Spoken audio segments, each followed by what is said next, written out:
सबको नमस्कार। कल तक दिल्ली में 17,386 केस कोरोना के आए टोटल अभी तक।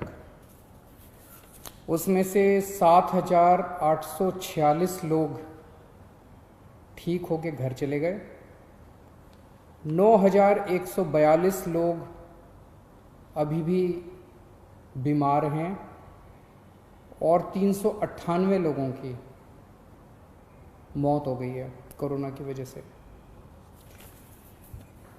पिछले कुछ दिनों में दिल्ली में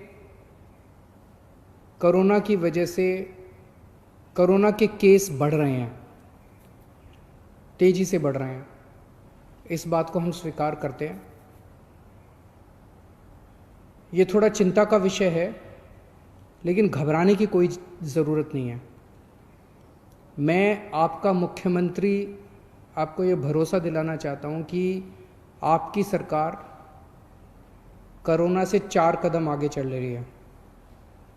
जितनी ज़रूरत है उससे कहीं ज़्यादा इंतज़ाम हम आपके इलाज के लिए कर रहे हैं।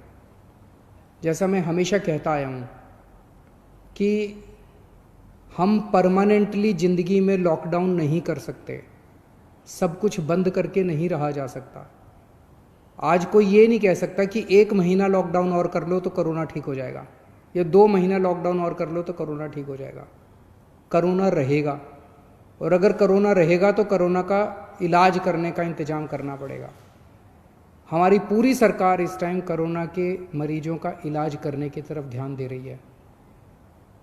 दिल्ली का मुख्यमंत्री होने के नाते 2 चीज़ों पे ही मेरे लिए चिंता होगी।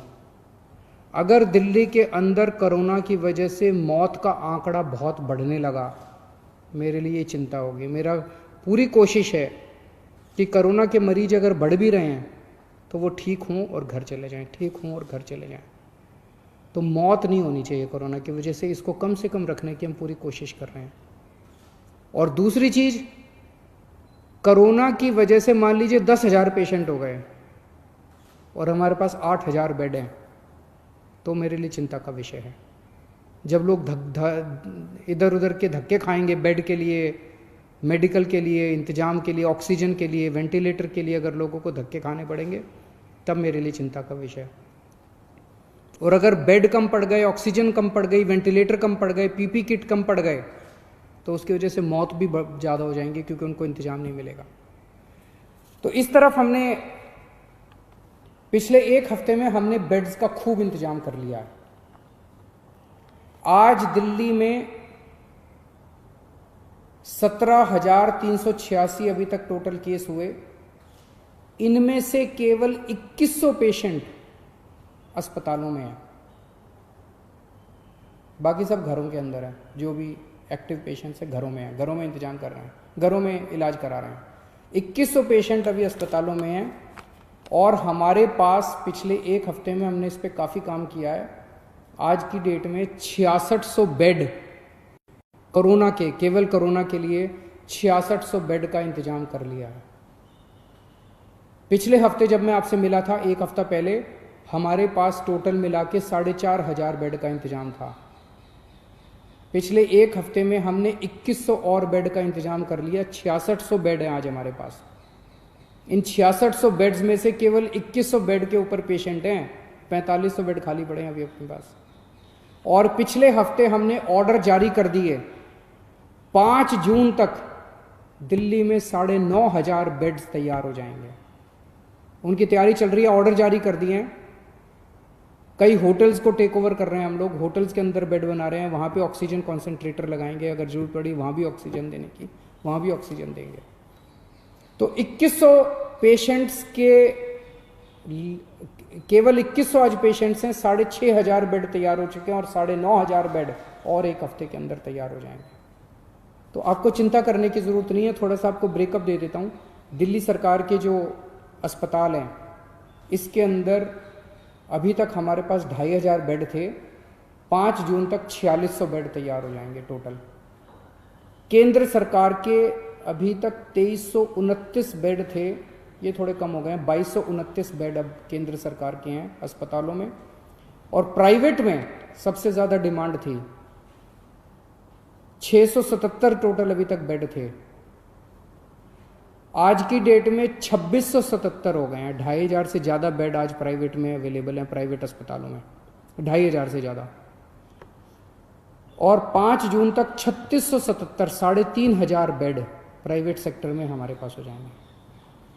अक्सर बहुत सारे लोग प्राइवेट में जाना चाहते हैं, कहते जी मेरे पास तो इंश्योरेंस है, मैं तो प्राइवेट में जाना चाहता हूँ। आपकी मर्ज़ी, आप कहीं भी जाइए, लेकिन आपकी जानकारी लिख के बता दूँ, जैसे दिल्ली के सरकारी स्कूल बहुत अच्छे हैं, दिल्ली के सरकारी अस्पताल भी बहुत अच्छे हैं। अगर आप सरकारी अस्पतालों में जाएंगे तो आपको अच्छी व्यवस्था मिलेगी। एक चीज़ आपकी, एक आंकड़ा आपकी जानकारी के लिए, 14 मई को दिल्ली में 8,500 केस थे। 15 दिन बाद आज 17,000 केस हैं, डबल हो गए, 8,500 केस बढ़ गए। 14 मई को दिल्ली के अस्पतालों में 1600 मरीज थे, आज 2100 मरीज हैं। 8,500 पेशेंट बढ़ गए, लेकिन अस्पताल में केवल 500 मरीज बढ़े।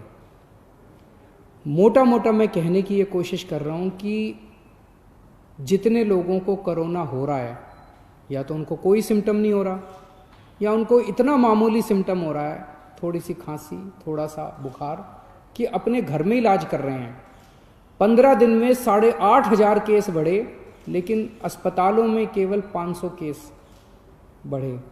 तो चिंता करने की, बिल्कुल घबराने की ज़रूरत नहीं है। चिंता तो है, कोरोना के केस इतने बढ़ने नहीं चाहिए, हम भी नहीं चाहते। थोड़ा भी बुखार है तो क्यों है, क्यों तकलीफ होनी चाहिए अपने लोगों को। लेकिन अगर कोरोना है तो घबराने की ज़रूरत नहीं है। मोस्टली लोग, अधिकतर लोग ठीक हो रहे हैं और अपने घर पे ही ठीक हो रहे हैं। एक परेशानी सामने आई थी कि एक तरफ तो हम कहते हैं जी बेड्स का खूब इंतज़ाम कर लिया, वेंटिलेटर का इंतज़ाम कर लिया, ऑक्सीजन का इंतज़ाम कर लिया, चिंता मत करो, 6600 बेड्स का इंतज़ाम कर लिया। लेकिन अगर किसी के घर में कोई कोरोना का मरीज हो तो वो कहाँ जाए, उसे नहीं पता कि कौन से अस्पताल में कितने बेड खाली हैं, उसे नहीं पता कौन से अस्पताल में कितने वेंटिलेटर खाली हैं। कुछ मामले आए जिसमें कुछ लोगों को धक्के खाने पड़े, जानकारी का अभाव था। एक तरफ बेड खाली हैं और दूसरी तरफ लोगों को पता नहीं है। तो इसके लिए मैंने पिछले हफ्ते आप लोगों को बताया था, एक ऐप बना रहे हैं, ऐप बन गया है, उसकी टेस्टिंग चल रही है। परसों सोमवार को उस ऐप को लॉन्च करेंगे। उस ऐप को आप डाउनलोड कर लेना। उस ऐप में आपको एक अस्पताल का डेटा मिलेगा कि इस अस्पताल में टोटल इतने बेड हैं, इतने खाली हैं, इस अस्पताल में टोटल इतने वेंटिलेटर हैं, इतने खाली हैं। अगर किसी के भी घर में कोई बीमार हो तो आपको पता है कि किस अस्पताल में बेड खाली है और किस अस्पताल में वेंटिलेटर खाली है। आपको कहीं धक्के खाने की ज़रूरत नहीं है, आप उस हिसाब से उसी अस्पताल में जाओगे। जिनके पास स्मार्टफोन नहीं है वो वेबसाइट पे जाके कर सकते हैं, वेबसाइट वेब पेज भी बना रहे हैं, और एक हेल्पलाइन 1031 जो है उसके ऊपर भी ये वाली सारी जानकारी आपको मिल जाया करेगी। तो इसके बाद मैं समझता हूँ कि आपको इधर उधर कहीं धक्के खाने की ज़रूरत नहीं पड़ेगी। एक मेरी सब लोगों से ये निवेदन है कि गंदी राजनीति के चलते कुछ लोग भ्रमित करने वाले वीडियो बनाते हैं। वीडियो कहीं और का है। आज सुबह से कोई एक वीडियो चला रखा है कि देखिए कितनी लाशें दिल्ली के अस्पताल में, वो पता चला कहीं और का है, दिल्ली का है ही नहीं। कल किसी ने चला दिया कि देखो दिल्ली सरकार के अस्पताल में कितना गंदा खाना, वो पता चला दिल्ली सरकार का अस्पताल ही नहीं था, कोई और अस्पताल था, किसी और का अस्पताल था, दिल्ली सरकार का था ही नहीं। तो एक तो मेरी लोगों से, जो भी लोग ऐसा करते हैं उनसे निवेदन है, देश इस टाइम बहुत मुश्किल अवस्था से गुजर रहा है। इस वक्त अपने को सबको राजनीति छोड़ के एक साथ मिलकर देश के लिए काम करना है। इस किस्म की गंदी राजनीति ठीक नहीं है। ये अपने देश को कमज़ोर करती है, अपने समाज को कमज़ोर करती है, अपने लोगों को कमज़ोर करती है, व्यवस्था को कमज़ोर करती है। जब ये कल वीडियो आया कि दिल्ली सरकार के अस्पताल में खाना अच्छा नहीं है, मैंने फ़ोन किए सब जगह एमएस वगैरह को, इसको मैं पता करो ये क्या है। उनका मनोबल टूटता है। वो कहते हैं जी हम इतना अच्छा काम कर रहे हैं और फिर भी हमारे बारे में इस तरह से दुष्प्रचार किया जा रहा है। जो डॉक्टर, जो नर्स इतना आगे बढ़ के काम कर रहे हैं, आज दिल्ली के अंदर दिल्ली के डॉक्टर्स, दिल्ली के नर्सेज ने इतनी मेहनत करके दिल्ली के अंदर डेथ के फिगर को, मौत के आंकड़े को इतना कम रखा हुआ है, और आप एक किसी और देश का, किसी और शहर का वीडियो चला के कहते हैं दिल्ली में लाशों का ढेर। सोचो उनके मन पे क्या गुजरती है। उनकी मेहनत का हम एक तरह से इंसल्ट कर रहे हैं। ऐसा मत कीजिए। और अगर आपको ऐसा कोई वीडियो मिले तो आंख बंद करके उस पर भरोसा भी मत कीजिए।